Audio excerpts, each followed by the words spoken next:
আসসালামু আলাইকুম। যারা আমার এই ভিডিও দেখবেন, আমি প্রথমেই তাদের কাছে আমার দুর্বলতা স্বীকার করে নিচ্ছি। কোরআন হাদিসের উপরে আমার উল্লেখযোগ্য তেমন কোনো পাণ্ডিত্য নেই।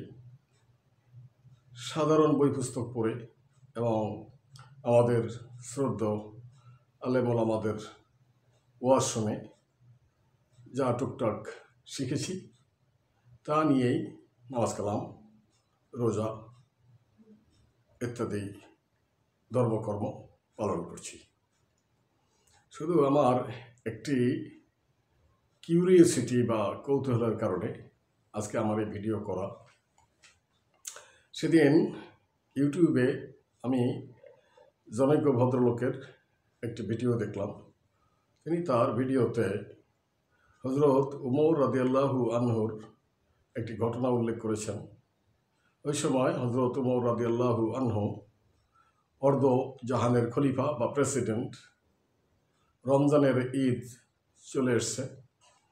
তখন তার সহধর্মিণী তাকে বললেন, আমিরুল মুমিনিন, রমজানের ঈদ চলে এসছে, আমাদের কারো নতুন পোশাক দরকার নেই, কিন্তু আমাদের ছোট বাচ্চাটি নতুন পোশাকের জন্য কান্নাকাটি করছে, তাই যদি মেহেরবানি করে ওকে একটি নতুন পোশাক কিনে দিতেন।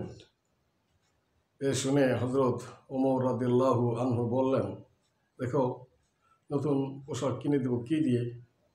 সরকারি তহবিল থেকে আমি যে ভাতা গ্রহণ করি তা তো সংসার চালাতেই খরচ হয়ে যায়।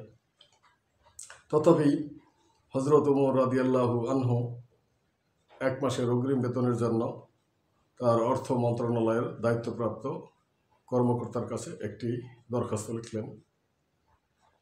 কর্মকর্তা এ দরখাস্ত দেখে কাঁদলেন এবং উত্তরে লিখলেন, আমিরুল মুমিনিন,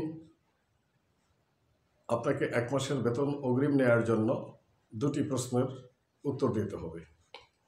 1, আগামী 1 মাস আপনি বেঁচে থাকবেন তার নিশ্চয়তা দিতে হবে।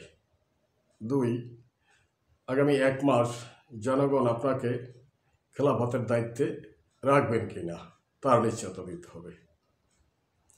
হজরত ওমর রাদিয়াল্লাহু আনহু এ 2টি প্রশ্নের উত্তর দিতে পারলেন না, কারণ এ 2টি প্রশ্নের উত্তর দেওয়া তো সম্ভব না। তিনি কাঁদলেন এবং আল্লাহর কাছে শুকরিয়া আদায় করলেন। আল্লাহ, আপনার দরবারে শুকরিয়া, কারণ এমন একজন যোগ্য ব্যক্তিকে আপনি আমার অর্থ মন্ত্রণালয়ের দায়িত্বে দিয়েছেন। এখন এই কাহিনী বলাটা আমার উদ্দেশ্য নয়। আমার উদ্দেশ্য হলো, মাশাআল্লাহ, আল্লাহর রহমতে আমাদের চারপাশে অনেক বিরাট বিরাট ইসলামী স্কলার রয়েছেন। আল্লাহ তাদেরকে বিরাট পাণ্ডিত্য দান করেছেন। তারা আমাদের পায়োনিয়ার বা আমাদের অগ্রদূত, তাদেরকে পেয়ে আমরা আনন্দিত। কিন্তু আমার প্রশ্ন হলো যে খুলাফায়ে রাশিদিনের এরকম অনেক কাহিনী আমরা আমাদের শ্রদ্ধেয় ইসলামিক ব্যক্তিত্বের কাছ থেকে শুনে থাকি, কিন্তু এরকম কোনো একটি বাস্তবতা কি আর আমাদের সামনে চলে আসবে না? আমরা কি শুধুমাত্র ইতিহাসের এই কাহিনী শুনেই ক্ষান্ত হব? আমরা শুধু আফসোস করব, হায় রে, সেই সোনার মানুষ কোথায় গেল? আর তো সেই সোনার মানুষ আসছে না।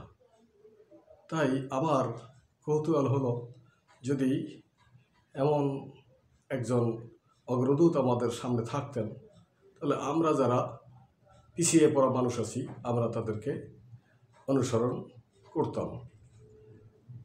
অবশেষে বলবো, যারা আমার এই ভিডিও দেখছেন তাদের ভিতরে কেউ কেউ হয়তো আমার তীব্র সমালোচনা করবেন। আমি তাদের কাছে ক্ষমা চেয়ে নিচ্ছি। আমার কৌতূহল ছিল, তাই আমার এই ভিডিও তৈরি করা। আসসালামু আলাইকুম।